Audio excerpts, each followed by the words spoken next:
ما شاء الله تبارك الله.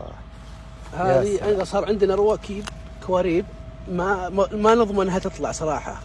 تمر ونخل نادر مره ندفنه كامل ما شاء الله، ونخلي المويه بعيده عنها شوي. شوف هذا الحين صار له 10 ايام شوف بدا يطلع الحين يعني ساق خلاص عروقه تمام وكل شيء طيب تمام. ابي اقول لك يا ابو عبد الله، طبعا هذه التجربه شفناها، واليوم انا مزارعين الغاليين واقف في احد المزارع بالزلفي عند اخوي ابو عبد الله جعله يسلم.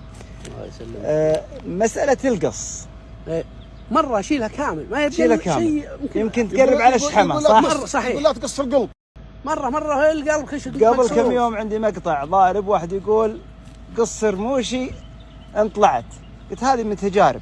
طبعا ما هي الطريقه ذي، الطريقه اني اقص وازرع.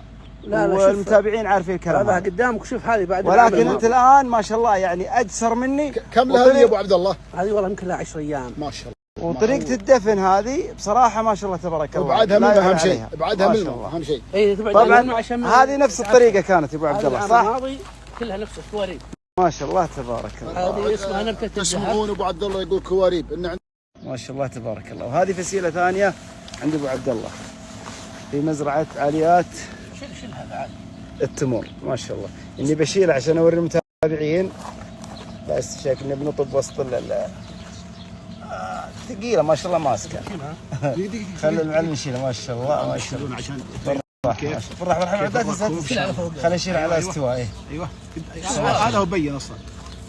طبعا يدفنها ابو عبد الله كامل ما شاء الله.